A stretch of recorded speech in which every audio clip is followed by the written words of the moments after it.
क्या time travel यानी समय में यात्रा करना संभव है? ये एक ऐसा प्रश्न है जो अक्सर हमारे मन में उठता है और आप में से अधिकतर लोग ये ज़रूर चाहते होंगे कि काश मैं भी समय में पीछे जाकर अपनी गलतियों को सुधार सकता। आप लोगों ने कई साइंस फिक्शन मूवीज़ में टाइम ट्रैवल को देखा होगा, पर क्या ये असल ज़िंदगी में संभव है? क्या वाकई में समय में यात्रा किया जा सकता है? इसका जवाब है हाँ। हम समय में यात्रा कर सकते हैं, लेकिन हम समय में पीछे यात्रा नहीं कर सकते। यानी भूतकाल में समय यात्रा करना संभव नहीं है, लेकिन कुछ थियरीज के अनुसार हम भविष्यकाल में समय यात्रा कर सकते हैं। भूतकाल में समय यात्रा करना बहुत ही पेचीदा है, लेकिन ये पूरी तरह से असंभव भी नहीं है। समय का अस्तित्व भी ब्रह्मांड के शुरुआत के साथ ही आया था। प्राचीन यूनानी भौतिक शास्त्री अरस्तु ने सबसे पहले समय के ऊपर अपने सिद्धांत को रखा था। इन्होंने बताया कि ब्रह्मांड में सभी जगह समय समान रफ्तार से गुजरता है। अरस्तु के अनुसार समय गति पर प्रभाव डाल सकता है, यानी गति धीमा और तेज हो सकता है, पर समय नहीं। परंतु 20वीं सदी के सबसे महान वैज्ञानिक एल्बर्ट आइंस्टाइन ने एक क्रांतिकारी सिद्धांत को सामने रखा था, जिसका नाम उन्होंने थ्योरी ऑफ स्पेशल रिलेटिविटी रखा। इस थ्योरी ने सभी बड़े बड़े वैज्ञानिकों को अचंभे में डाल दिया था, क्योंकि इससे पहले सब ये मानते थे कि ब्रह्मांड में सभी जगह समय एक ही रफ्तार से गुजरता है, यानी कि हमारे पृथ्वी पर बिताया गया 1 घंटा ब्रह्मांड के किसी अन्य प्लैनेट पर बिताए गए 1 घंटे के बराबर होगा। परंतु आइंस्टाइन ने बताया कि समय कांस्टेंट नहीं होता है। समय असल में एक भ्रम है और ये प्रत्यक्ष रूप से गति पर निर्भर करता है। समय और अंतरिक्ष आपस में जुड़े हुए हैं, जिसे हम स्पेस टाइम कहते हैं। समय भार पर भी निर्भर करता है। अत्यधिक द्रव्यमान वाले खगोलीय पिंड स्पेस टाइम को बेंड कर देते हैं, पर ऐसा क्यों होता है? ये समझना काफ़ी मुश्किल है, क्योंकि आइंस्टाइन ने अपने इस थ्योरी को पूरी तरह से मैथमेटिकल कैलकुलेशंस के जरिए सिद्ध किया था। आमतौर पर सापेक्षतावाद के नियम को समझने की कोशिश करना हमारे लिए थोड़ा मुश्किल है, क्योंकि हम ऐसी घटनाएं अपने दैनिक जीवन में नहीं देख पाते हैं। लेकिन दूसरे वैज्ञानिकों ने इस थ्योरी को सिद्ध करके इसकी सच्चाई को देखा है। थ्योरी ऑफ रिलेटिविटी हमें बताता है कि हमारे ब्रह्मांड का एक निर्धारित अधिकतम गति सीमा है, करीब 3 लाख किलोमीटर प्रति सेकंड, और स्पेस टाइम में मौजूद कोई भी वस्तु इतनी तेज़ गति से ट्रैवल नहीं कर सकती। केवल प्रकाश ही इतनी तेज़ ट्रैवल कर सकती है। स्पेशल रिलेटिविटी के सिद्धांत के मुताबिक जब हम स्पेस टाइम में बहुत तेज़ गति से सफ़र करते हैं, लगभग प्रकाश की रफ्तार के करीब करीब, खासकर उस वक्त जब हम किसी ऑब्जेक्ट के रिलेटिव सफ़र कर रहे हों, तो उस वक्त हमारे साथ एक अजीब सी घटना घटेगी। दरअसल इस वक्त हमारे लिए समय उस ऑब्जेक्ट की तुलना में धीमा हो जाएगा। आइए इसे एक आसान से उदाहरण से समझते हैं। मान लीजिए कि आपकी उम्र 15 वर्ष है और आप एक स्पेसक्राफ्ट के साथ स्पेस ट्रैवल पर निकलते हैं, जो करीब करीब प्रकाश की रफ्तार से ट्रैवल करने में सक्षम है। आप अंतरिक्ष के सफ़र में केवल 5 साल बिताकर वापस धरती पर आते हो। इस वक्त आपकी उम्र केवल 20 साल की होगी, लेकिन धरती पर रहने वाले आपके फ्रेंड्स जो आपके ही उम्र के थे, वे अब बूढ़े हो चुके होंगे और उनकी उम्र करीब 65 साल हो जाएगी। पर ऐसा क्यों होगा? ऐसा होगा क्योंकि इतनी तेज़ सफ़र करने की वजह से समय आपके लिए धीमा गुजरेगा और आपने अंतरिक्ष में केवल 5 साल ही बिताया होगा, लेकिन धरती के लोगों के लिए कुल 50 साल बीत चुके होंगे। आइंस्टाइन के जनरल थ्योरी ऑफ रिलेटिविटी हमें एक और बात बताती है कि ग्रेविटी समय को मोड़ सकती है। मान लीजिए स्पेस टाइम एक फैब्रिक यानी एक चादर है, तो इसके ऊपर रखा गया कोई भी भार इसमें एक खड्डा बनाता है। इस खड्डे को ही हम ग्रेविटी कहते हैं। इस खड्डे की वजह से स्पेस टाइम भी बेंड हो जाती है। ये खड्डा जितना गहरा होगा, ये स्पेस टाइम को उतना ही ज़्यादा बेंड करेगा और वहाँ समय उतना ही धीमा हो जाएगा, जैसे कि ब्लैक होल्स। पर अब सवाल है कि हम स्पेस टाइम में कैसे सफ़र कर सकते हैं? वर्म होल इसका एक विकल्प बन सकता है। इसे आइंस्टाइन रोजन ब्रिज भी कहा जाता है।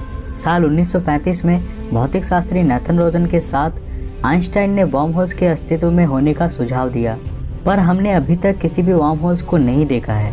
वर्म होल्स के बारे में कई वैज्ञानिकों ने अपनी अपनी थ्योरीज पेश की हैं। स्टीफन हॉकिंग और किप थॉर्न उनमें से कुछ प्रसिद्ध वैज्ञानिक हैं। थियोरेटिकल फिजिसिस्ट किप थॉर्न ने ही क्रिस्टोफर नॉलन को इंटरस्टेलर मूवी के पीछे के विज्ञान को समझने में मदद की थी। आइए मान लेते हैं कि वर्म होल वास्तव में होते हैं। साल 1980 के आखिर में किप थॉर्न ने बताया था कि वर्म होल्स एक टाइम मशीन का काम कर सकते हैं। आइंस्टाइन के थ्योरी ऑफ रिलेटिविटी के अनुसार एक वर्म होल असल में एक ब्रिज यानी पुल के समान कार्य करता है, जो स्पेस टाइम के 2 छोर को आपस में जोड़ देता है। ये एक शॉर्टकट की तरह काम करता है जो कई अरब प्रकाश वर्ष की दूरी को मिलाता है। अगर हम इन वर्म होल्स के 2 छोरों में से किसी एक छोर को लाइट की स्पीड जितना गति करा सके और फिर उसे उसी जगह वापस ला दिया जाए तो हम इसके जरिए समय में यात्रा कर सकते हैं। टाइम डायलेशन की वजह से हम पॉइंट ए से पॉइंट बी में जाकर फ्यूचर में ट्रैवल कर पाएंगे और वहीं पॉइंट बी से पॉइंट ए में जाकर पास्ट में ट्रैवल कर सकेंगे। लेकिन ये इतना भी आसान नहीं होगा। साथ ही समय में पीछे सफ़र करने पर कई पैराडॉक्सेस भी रास्ते में रुकावट डालती है। जैसा कि मान लीजिए कि आप समय में पीछे जाकर अपने दादाजी को मार देते हो, तो अब ये सवाल आता है कि अगर आपके दादाजी ही नहीं रहे तो आप कहाँ से आ सकते हो उन्हें मारने। इस पैराडॉक्स को ग्रैंडफादर पैराडॉक्स कहा जाता है। आइए वापस आते हैं अपने टाइम डायलेशन के विषय पर। टाइम डायलेशन को हम अपने इंटरनेशनल स्पेस स्टेशन पर एक बहुत ही छोटे स्तर पर देख सकते हैं। इंटरनेशनल स्पेस स्टेशन बहुत तेज़ी से पृथ्वी की चक्कर लगा रही है। इस वजह से यहाँ पर समय पृथ्वी की तुलना में कुछ नैनोसेकंड स्लो गुजरता है। यहाँ आप कह सकते हो कि इंटरनेशनल स्पेस स्टेशन पर रह रहे लोग असल में एक प्रकार के टाइम ट्रैवलर हैं। आप टाइम डायलेशन को और अच्छे से समझने के लिए जीपीएस सैटेलाइट्स को भी देख सकते हो।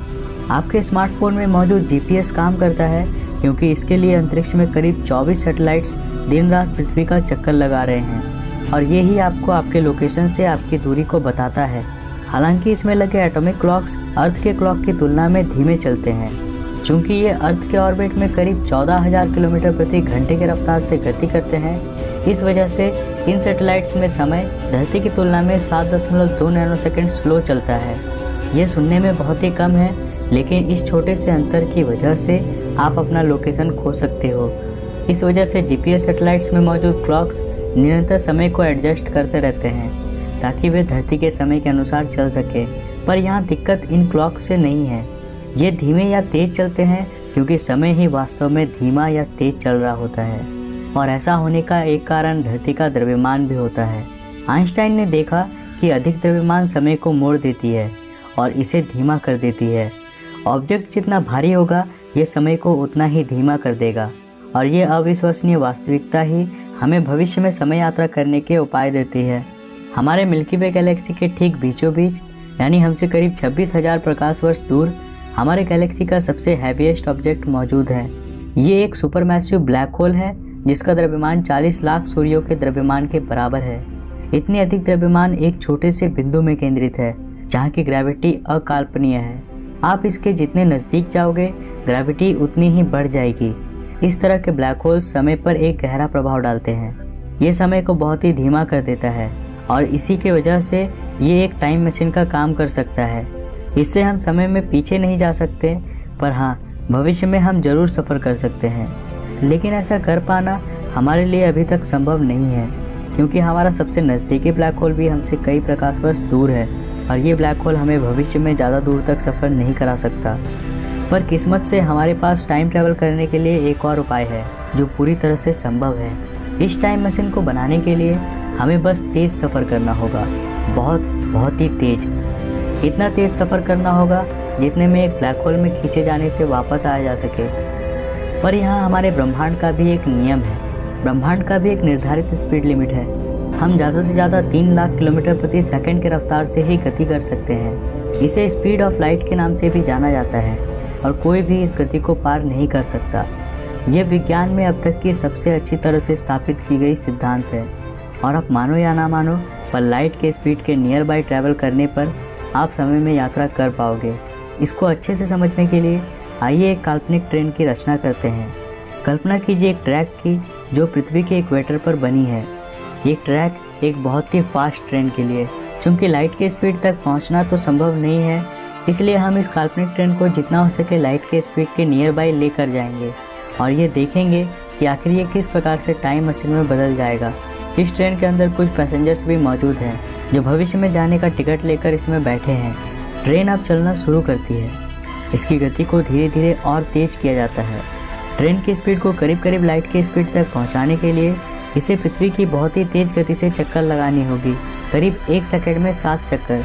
पर भले ही हम इस ट्रेन को कितना भी पावर दे दें, तब भी हम प्रकाश की चाल तक नहीं पहुंच पाएंगे क्योंकि भौतिकी के नियम हमें ऐसा नहीं करने देगी।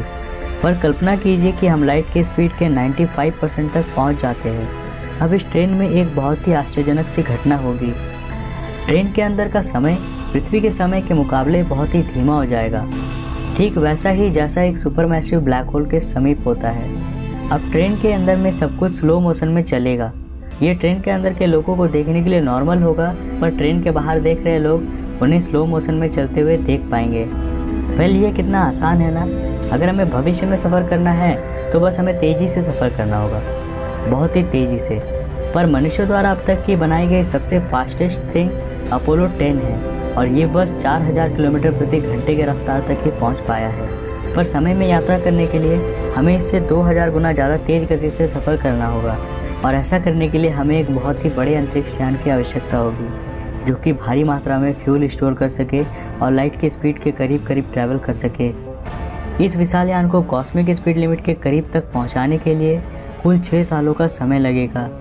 पर भले ही वर्तमान में समय यात्रा हमें पॉसिबल ना लगता हो, लेकिन भविष्य में अगर मानव प्रजाति युद्ध के खतरों से जिंदा बच जाती है तो हम विज्ञान के जरिए समय में यात्रा करने के काबिल ज़रूर बन पाएंगे। समय के बीतने के साथ साथ हम और एडवांस बनते जा रहे हैं। भौतिकी के जो नियम आज हम जानते हैं वो दिन प्रतिदिन हमारे ज्ञान के बढ़ने के साथ साथ बदलते जा रहे हैं। क्वांटम थ्योरीज में और गहरी पढ़ाई हमें समय यात्रा के विरोधाभासों को पार करने में सहायता करेगी। एक पॉसिबिलिटी ये भी हो सकती है कि हमें टाइम ट्रैवल करने की ज़रूरत ही ना पड़े अगर हमने इस रहस्य से पर्दा उठा दिया कि कैसे कुछ सर्टेन पार्टिकल्स एक दूसरे के साथ लाखों प्रकाश वर्ष दूर से कम्युनिकेट कर सकते हैं। परंतु वर्तमान में आपको दुखी होने की ज़रूरत नहीं है।